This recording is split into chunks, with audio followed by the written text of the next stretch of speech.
Hey, friends, guys, buddies, amigos, compadres. How are you doing? Ash here. Welcome back to Gents. So as I'm shooting this video, there is a lot of sickness going around the U.S. and it got me. I am wrecked, guys. I am devastated right now. But love you all, and I didn't want to take today off, so here we go. I'm sorry if my voice gets weird or anything like that, but I'm gonna try to power through. Please give me your power. So what's on the agenda? What are we talking about? Well, of course, a video that is run by you. You have made the choices, guys. 10 perfect fragrances that you will always own a bottle of, or maybe 2, 3, 4, or 5 fragrances that you will never run out of. Yes, very, very good stuff, very nice.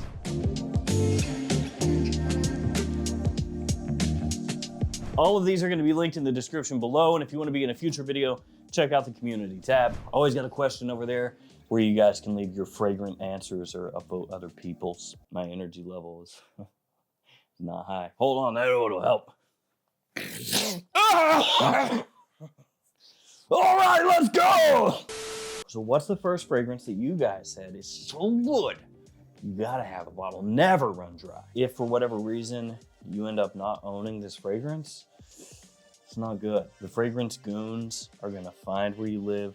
They're gonna break into your house, they're gonna take you out, they're gonna beat you up, and they're gonna make you buy another bottle. Don't let that happen. It comes to us from Super the Water. It's a good name.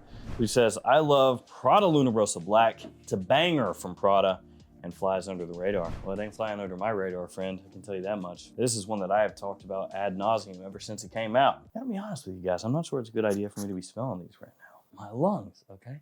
They feel like they're on fire. You know what I think would help that? Definitely this.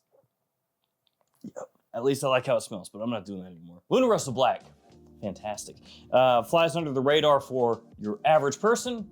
Yeah, I think I can agree with that. Because nowadays, honestly, when it comes to Prada, Luna Rossa Ocean, that's pretty much their bread and butter. That's the one that more people buy, more people wear. You would think Luna Rossa Carbon, Prada L'Homme would do a lot better than they actually do in terms of sales. It's really Luna Rossa Ocean. And so black here, this one just kind of hangs out. You know, if you know, you know. It's a little dark, mysterious, sexy, not overly sweet, but has a nice little sweet touch to it. As I've said a million times, a little bit reminiscent of discontinued fragrances like Bulgari Black or Midnight in Paris from Van Cleef & Arpels, kind of in that wheelhouse. Absolutely love this stuff. I think it stands alone amongst everything else that's for sale, like readily for sale nowadays. Fall and winter time in the evening, stuff is awesome. And this is one I actually fully agree with. Like, this is one that I'll have too, forever. And if it ends up being discontinued, like really, actually for real discontinued, I will buy a couple more. Will I ever use them? I don't know, but I'll feel glad that I have them. Now we have Oswald Orosas 99, who says Afnan Turathi brown. Not blue. When it comes to Afnan Turathi, it's pretty much always blue that gets talked about. People almost forget that this one exists. He says, I've had this bottle for over a year now, and although sometimes I go a little too heavy on the sprays, I refuse to let it run dry. It was my first Arabic fragrance, and I absolutely love it. I've gotten so many compliments, especially in the warmer months. Interesting. He's kind of flipping the script there, because usually people would think of this as more of a fall-winter time fragrance. So it smells a bit like YSL's Tuxedo. It's kind of in that wheelhouse. So it's a fragrance that's gonna be you know, a little bit more warm, spicy. You also have amber in here, patchouli, a little bit of rose. In terms of price, you can find it for low 30s online, so not really expensive. And the performance is good also. Lasts a long time, projects really well, so it can help you get noticed. There are a lot of tuxedo style fragrances out there, but I thought it was cool that this one got mentioned because of all of those tuxedo style fragrances, this one might be the one that gets mentioned the least, and it's actually one of the best ones. Now we have RDBLK Roadblock 84, who says Chanel Platinum Egoiste. I bought a bottle when it first was released in 1993. It quickly became my signature scent for years. I'm on my 14th bottle, and I have 2 more backups in my collection. That's what I'm talking about. That's a man who knows what he likes, and he gets some use out of it. I can respect that. So as he stated, came out in 1993, but the stuff still works. I don't know why I keep smelling these. It's like masochism at this point. Kind of hurts, but then I like it. It's good.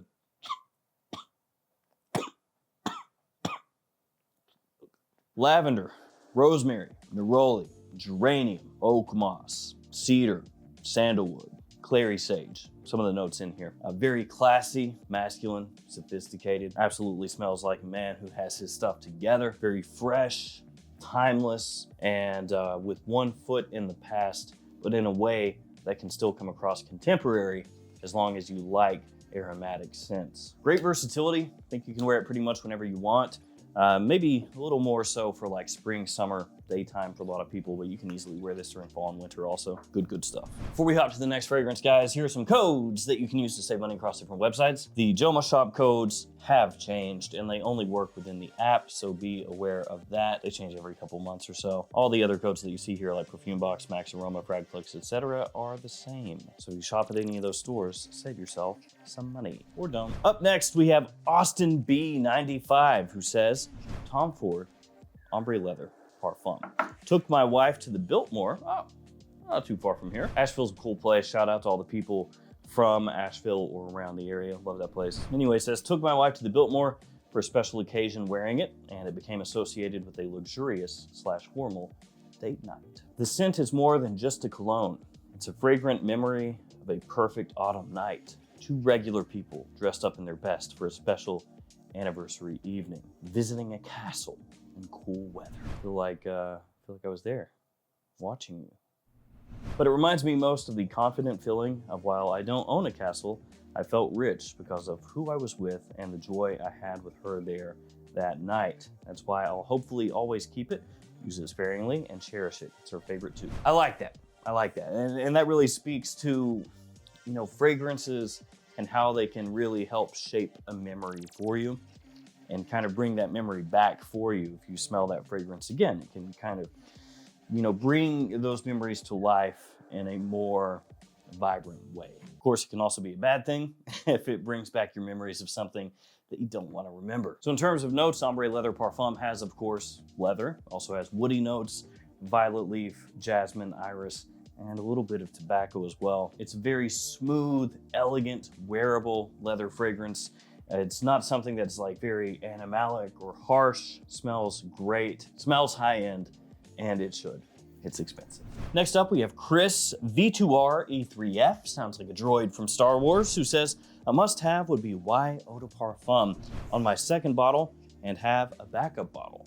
So I guess that's 3. I recently picked up Jasada Ambassador and quickly realized I need a backup bottle of it for sure too. Good old YEDP, one of the most popular men's fragrances in the world nowadays. Competes with Bleu de Chanel, Dior Sauvage, and every other blue fragrance under the sun. I don't know why I have this, I'm not gonna spray it. I'm a big fan of Y, pretty much the whole line. I mean, some more than others, but I'm a fan. I really like the apple note that's in here. It has a great sweetness, very appealing, easy to wear, compliment pulling for sure. Also extremely versatile. Some people say you can't wear this during the summer, but I've done it multiple times and had good success. Just don't spray as much. Yeah, definitely don't do that because it is kind of strong with that sweetness it has. If you go real heavy in summer, that can come across a little bit too much.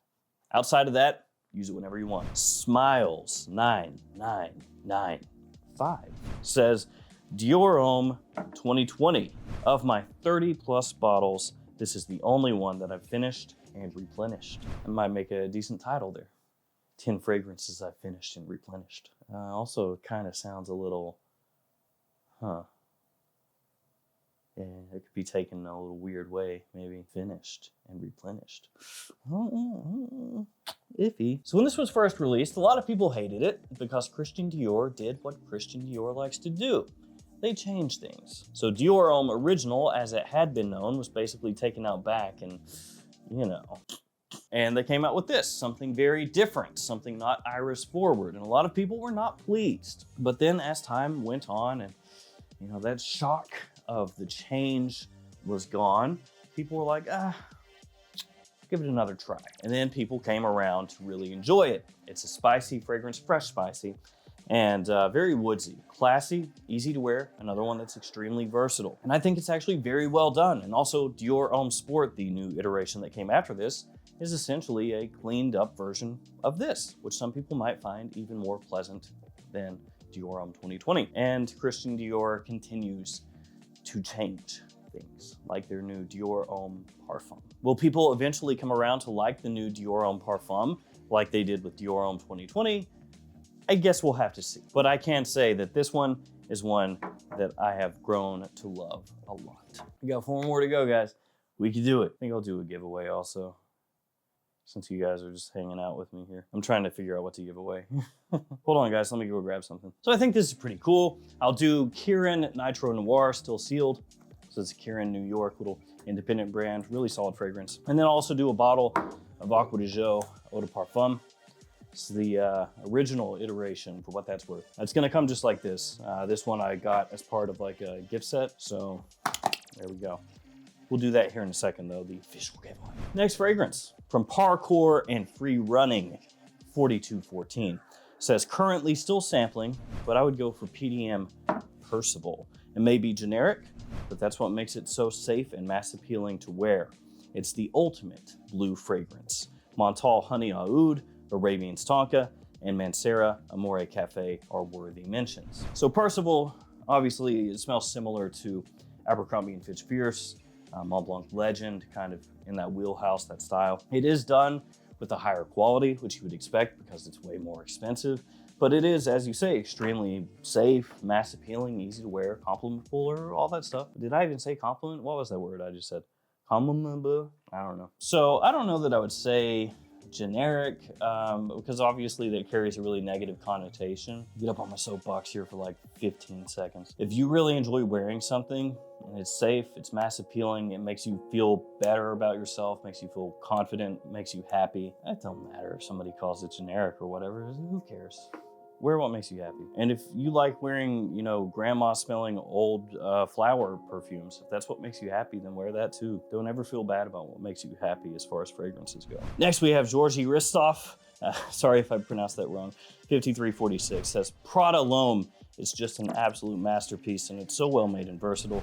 You can literally wear it everywhere, and it would be suitable for the occasion. We got another Prada here, nice. So Prada L'Homme is your quintessential Prada fragrance, right? It's a little bit soapy, powdery, fresh, clean, classy. It smells, you know, a little more elevated compared to a lot of designer fragrances that are on the market nowadays. It doesn't try to go ultra sweet or anything like that. Really nice iris scent. A lot of people would say it's like more of an office fragrance or more of a formal fragrance potentially, but I think it is usable just about anywhere. Also, Prada L'Homme Intense, really, really good.